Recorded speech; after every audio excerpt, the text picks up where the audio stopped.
I'm sure you have editing capability with I this. do, yeah. So again, Why are you here? why I'm here is to, a lot of gay people don't think they're nonviolent. The movement is nonviolent.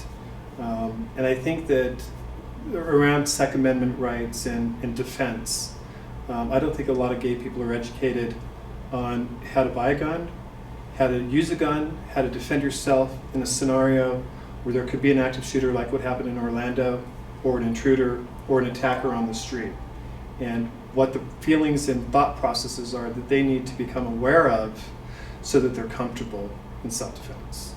And one of the things you brought up was the feeling and sensation you had as you were going across America. Right, so when I watched Cross America, a truck kept going driving by me, and I had a 22 in my backpack. I put my backpack down, and I've never shot a person, and the thought of having to shoot somebody in self-defense, there was a feeling in my stomach like, I'm going to be the victim here because I don't have it in me to do that. Like, how do you get comfortable inside to do that? And that's the part that I wanted to talk about is keying in on the mindset. The firearm is a tool, okay? It by itself does nothing to make you safer. It doesn't have magical powers to put this aura of protection around you. Right. It's us and our abilities to, one, recognize the threat, and next, to respond to it appropriately. So recognize threat and respond appropriately. Correct. Right. So when we And look, that doesn't just happen automatically. I'm no, it guessing. happens through training. I mean, Training, you- by training, okay. You have to train. So when we look at the Orlando shooting, you didn't need to have people in there with guns to stop him, okay? Yes, that would have made it easier to do, but the fact that during the pauses to where he has to reload, or when he initiated that attack, there was no immediate response to that attack to inhibit his ability to continue, that allowed him to continue with the violence. We have essentially certain human responses to these kind of incidents. But you mean even throwing a bottle of Absolute vodka at him? Anything, yes. Right? Anything to... In our responding to violence in public class, we teach people that not everywhere we go we're going to be armed. Okay, if you're in Disneyland or Disney World, or you're on a cruise ship, or you're in an airport, or you're at a bar, where you may want to be enjoying yourself, and you're not going to drink and have a weapon on you when you're doing that, does not mean that you're defenseless. It just means that you have other tools either that are going to be improvised or upon your person, absent the firearm.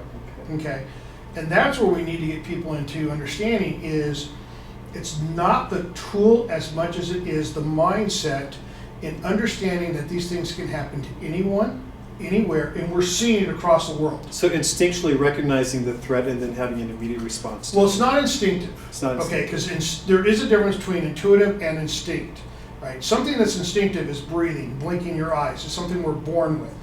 Intuitive is something that we train into. It becomes a automated response rather than an automatic, such as instinctive. Okay, so we want to understand. A lot of people sometimes will make a mistake and say, "I want it to be an instinctive response." Well, it can't, because we weren't born with it. Right. So it's something that we're going to train ourselves into so we can better respond to these incidents. Good. So number one is understanding how the human body responds to incidents. If Like we- heightened blood pressure, sweating of the palms, stuff like the that. very first thing is we Weak need to figure knees. out what it is. Weak knees for me. So Right. that's part of that recognized. Right. When there's a bang, you have to figure out what it is. Was that bang a vehicle backfiring or a shotgun going off? Okay, we don't know what it is. So once we recognize, oh my gosh, okay, that's somebody's truck, they need a new muffler, or oh my God, there's a gunfire, okay, then we start to respond to it. That's where our training is going to go into it. We can get a little deeper and talk about how the human brain works, okay? When we have one of these incidents, a lot of people think, hey, I'm going to rise to the occasion. You don't. You default to your training, okay? Whatever that training is. So as we're doing this, we're imprinting a particular response to the most plausible things we can run into. So should something occur, we have a direction to go. Think of it this way. When you're driving your car and you see somebody hit the brakes in front of you, you don't have to go bring, foot, brake, apply pressure, stop car. You just do it because you've done it repeatedly You've been trained. in that environment, thus you're able to do it intuitively. Okay. Training. Okay. That's what we want to get people into, is understanding that it's more than going once to a training and experiencing that. It's something that continues over and over. It doesn't mean that you have to start wearing khaki pants and a tactical vest and all this other stuff, because that's not what it's about. We actually had an instructor last weekend that this quote was absolutely awesome, and we're all going to steal it from her. Don't train for the one incident, train for everyday life. Be yourself. But understand that bad things happen, and should they happen, you're going to be prepared for it. You're not paranoid, you're So it's prepared. a huge shock. It's a huge shock to the gay community when this happens. Well, everybody. I mean, it's not... Kids, Yeah, I mean, McDonald's shooting. it's sad that we're kind of downplaying the disregard that some beliefs have towards the freedoms that we have here in America. Agree with it or not, it doesn't matter. It's still our right. You Right. know, You mean the Second Amendment? all of our rights, All of our it. rights to religion, our rights to Marriage. our rights to All of sexual it. preference, our rights to It's about respect. yeah, it's that's what makes America what it is. That's what makes America great. It does. I'm And going to pause this. okay. Because I want to just make sure I got enough. See if I got enough. Oh, yeah, we're good. One of the most frustrating things about that whole incident is in the initial minutes of violence, which turned into hours of violence, there was no reaction or response by the patrons within the facility.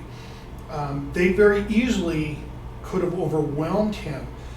Many people make this thing about the big, bad, ugly AR-15. Well, it's a very easy firearm to disable when somebody's trying to control it, because it doesn't have the mobility that you do with something smaller like a handgun. It seemed to paralyze the entire establishment. Right, Everybody was just paralyzed. No training, probably. Well, one, they had no training. Two, no one actually ever imagined it could happen, so they had no plan. When these things happen, you have to revert to what plan you may have for it. If you've done no training, you haven't thought out, hey, if I'm sitting, in this theater and all of a sudden bang, bang, bang starts, or I'm sitting in this club and bang, bang, bang starts, what are my options? Okay, your option may be to flee. Duck, hide, run. Okay? Yeah. If you can get away, if you can evade what it is and it's not immediately happening right to you, you can evade that. If you can't escape, because, I've heard reports that there were fire doors that were secured and not unsecured like they're supposed to. True or not, if you're unable to escape or you're confined already in a space, well, then you need to barricade. Okay? If the person who pulls the gun out is as close as you and I, Did anybody barricade in Orlanda that you know of? yeah, they barricaded in the bathroom. They did. Okay, so they Yeah, there was barricaded. a bathroom with people in it and a bathroom where he was in. But there was. So there were two different bathrooms. Well, of in course, both- you're gonna have a male and female bathroom in every. Right, and they were both barricaded. Correct. Right. Okay, gotcha. So, from the reports, there were people that were calling out saying, hey, we're stuck in here, they're waiting for him to come in and kill him, which we learned all the way back at Columbine, we can't do that. I mean, when students are laying in the lunchroom waiting for this guy to come up and they're hearing him, shoot somebody and then move to the next person and shoot somebody, there has to be a point where you say enough is enough. Think back to how we used to train for hijacked aircraft. Be cooperative, do nothing, they're gonna fly somewhere, they'll land the plane, we'll get you out. Well, we learned at 9/11, that was not going to work because 3 of the 4 aircraft crashed into something. The 4th one was put down by people willing to Right. take over the aircraft. So it showed that there has to be a change in mindset and philosophy of, hey, we cannot continue to just be victims and wait for somebody else to protect us, because where are they gonna come from? What is you're gonna train here? What are you gonna? So what we're gonna do here is, move this way. I don't know how to do it, but is that good? Yeah, it's fine. Okay. so what we're gonna do here, this is a digital simulator. Right. Okay, it is interactive. We are using real firearms. The firearms, however, have a infrared laser designator absent the bullets. So instead of shooting bullets, you're actually shooting infrared laser beam. Laser. It will have blowback. It does have the same feel and sensation of a real firearm. And it will give us a reading. Okay, some of the scenarios, the threat has been designed to be that consistent with that of a human being, in that it's going to take more than one Hollywood round to put them down.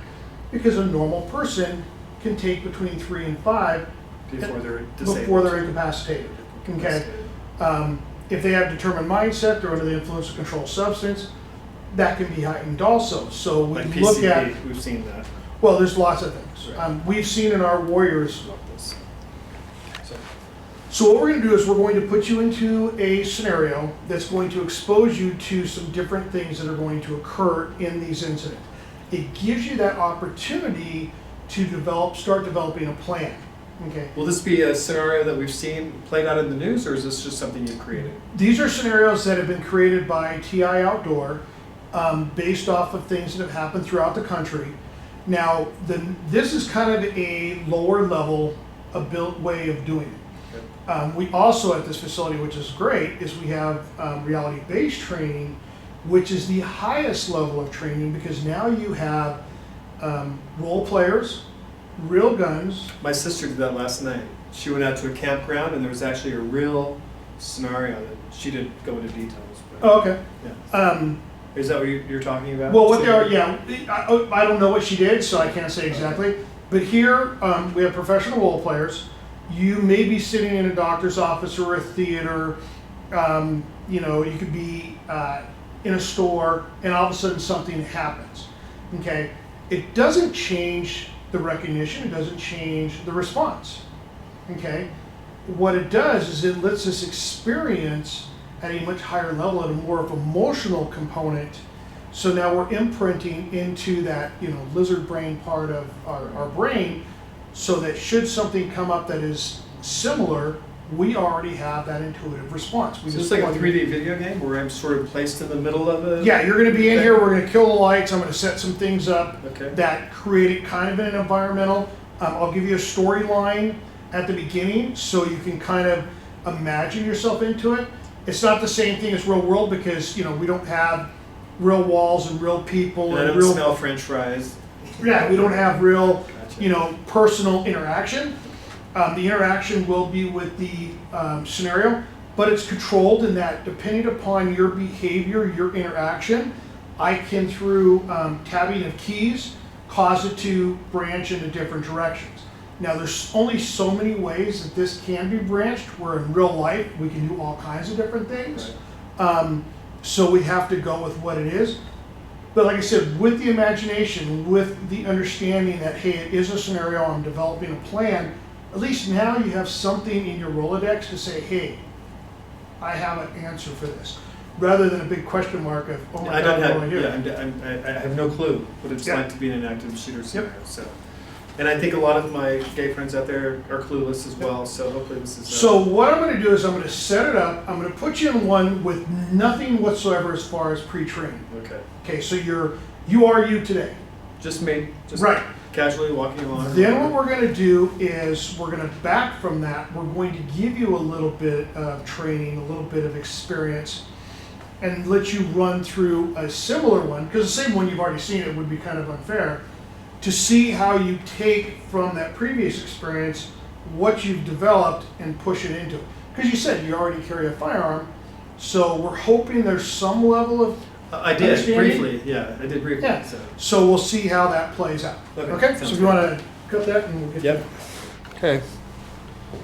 All right. Here. Yep, just relax. You're going to see it start up here in a second, and it'll explain a little better what's going on. Okay. All right, so you're behind that guy in the gray. You're just waiting in line. Right.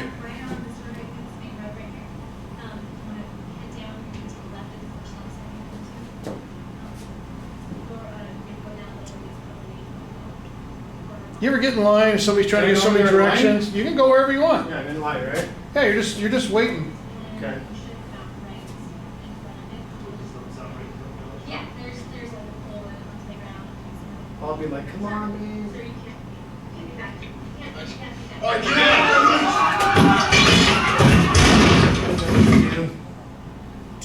Oh, is he still there?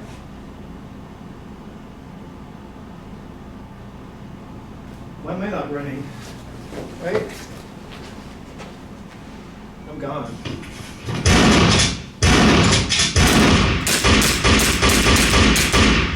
Okay, so let me ask you something. I don't know if that.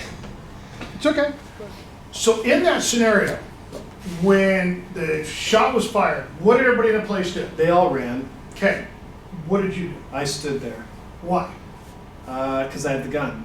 Okay, so let me ask you something. Does the gun have magical powers? No.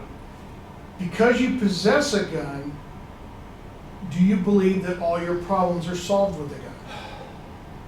In that instance, I thought it could be solved with a gun. Okay, so that's something we have to work on, is just because we possess a gun does not make every problem a gun problem. It's like, if I have a hammer, are all my problems nails? No. You had that moment where you're like, and you even asked yourself, why am I here? Why am I not running? Right. And you ran away, just like everybody else had done. But it wasn't an instinct. That's what. It was a process. You needed to be able, in your own mind, to consider your options and take those into a plan, which came from what we had done previously. Previously, we discussed your options available to you, Right. and you employed one of those by fleeing. You mean this time? Because I didn't flee last time when Correct. I could have. Right. So that's This why- time, you had a very long delay from when he shot her Right. and then came back up to shoot anybody else still in the room. Right. You had an opportunity to leave.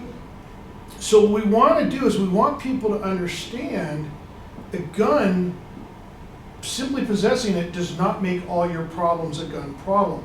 If there are other things we can do. Okay? I had a fleeing problem at that point, right? Well, because you thought that I needed to stay there. Right. And that's something we want to kind of get across. Just because you simply possess a weapon, a knife, a taser, a pepper spray, a gun, whatever it is, does not make all your problems that problem. If there are other options that are available to us. Now, cool. Looks like I see a red light. Yep. Right. Okay, so you're just sitting at a bar, you're sitting down at a table with some buddies, you're having a few drinks, you're BSing, having a good old time, and I'm running. life happens. I'm running. Everybody down! Everybody get close to the robbery! Ah! Holy shit! See that? What the hell's going on here? Oh, he may not have even been having. Oh my god. Am I safe? Bill, what's going on? Yeah, is he dead? Did I shoot the wrong person? Well, that's a big question, isn't it? It is. Okay, Yeah. so good. Unless you want to run this to capture some of this. So you What went, do I got left? I'm on a hair. Okay. Okay, so we'll do a minute of recording. you went through some very natural human responses. When he came in, what did he do? He yelled at everybody down. Okay, I don't even remember what he said. I saw the gun pulled out. because life happens quickly. It was quick. I got up, I backed out, I pulled the gun, and I shot as I was backing out of the bar. Okay, I was doing two things at once. right. Because you taught me. And your heart rate's raised right Yeah. now, isn't it? Oh, yeah. Okay, so go ahead, pause this. I'm going to run it back through and let you Okay. see so you can answer your own question. Right. All right, So that was you- great. So you got an opportunity Appreciate to that. experience some of the dynamics that happen in these critical incidents. So one thing- Dynamic critical incident. Correct. So a Right. dynamic critical incident is something that's surprising, chaotic, and has a lethal component. Right. Okay, it's the ambush. You're not prepared for something to happen in that you don't know what's coming, because if I knew it was coming, why would I be there? Right. I'd probably be someplace safer. Okay, Now, in the last one where I actually shot the guy in the bar, would you think that was a good instinct, or should I have hit him with a chair? well, no, you had a firearm, Right. which the firearm is a much more efficient tool to resolve a life-threatening situation. Right. Okay, but Now, sorry, you called him. You didn't call. What kind of a criminal did you call him? well, you have resource criminals Resource that criminal. want to take your property because they need to feed their drug habit or whatever it is. Got you. And you have process criminals that are looking for the thrill of the kill. Okay. Okay. Doing Uh, harm. Correct. They're out to want to do harm. Orlando, that was a process criminal. He was there for one intent, and that was to cause harm, injury, or death to other people. Right. Okay. If he was simply there to take your money, you could resolve that by giving him your money. If he goes away, he goes away. If he continues to cause or to threaten you, well, obviously the intentions are a little different, and we have to respond to those. Okay. Do you think most people don't understand that they are the weapon? Even if they don't have a gun, there's tools at their disposal that they could use to resolve situation. Absolutely. 'Cause you went over that with me, and my first thinking was gun, and Right. that's not necessarily the And case. not everywhere you go, you're going to have the capability of carrying a firearm. Right. Okay. Yes, it's the most efficient tool, but if that tool's not available, that does not mean that I'm a victim or incapable of resolving a threatening situation. We have to understand the power of our own mind and our own abilities, and we have to be able to start to train to be able to employ those wherever the need arises. Okay. Simply doing nothing, simply allowing somebody to victimize us is not an option. We need to develop our striking capabilities, our defensive capabilities, and understanding how and when and where to appropriately use the tools that may become available. So this is a unique place here in Reno that you have this facility and this great training program that you run. What about people like in California, people that don't want to have guns? Are there things that they can do? Do they need to Oh, take very much so. kung fu? We're not about, this facility is not just about firearms. Right. Okay. We actually start teaching people about the mindset, about the Mindset. ability to be able to perceive these things, the pre-threat indicators. Okay, what things are people doing that says, hey, I shouldn't be here anymore. Then we get into striking, okay, because we all have arms and legs, or some, okay, even if I'm handicapped, I only have, a leg or a arm, I still have a means in which to defend myself with what I have capable. Then we get into other tools that people may become comfortable with, such as pepper spray, tasers, a staff or a cane, Flee. a knife. Oh yeah, and that's Which I'm obviously. still trying to get used to. I mean, I like to take the guy down. if you can avoid it, that's the number one thing we teach. Flee. But we have to understand that if I'm not in a position where I can flee, and I'm not in a position where I can barricade, okay, Right. even in a barricaded position, there still may come an opportunity where I have to respond or fight against that threat. Just because I get into a barricaded position does not mean that I am safe from that person trying to breach that and cause Like the harm. bathroom in Orlando. Correct. Right. So we have to understand that other component. If that person enters and they're in such close proximity that you can resolve or disrupt or disable their ability to continue to, present violence to others, then we should be able to do that. Take advantage of everything around you to Correct. disrupt. And that's part of what we teach here. It's not, like I said, all about the firearm. And in fact, in the responding to violence in public, none of the students are going to have firearms. They're going to have just a regular everyday, here I am, I'm in my, gym clothes, I'm in my work clothes, I'm at a bar or at a restaurant, and I'm just relaxing with friends and family, and all of a sudden, boom, something bad happens. Right.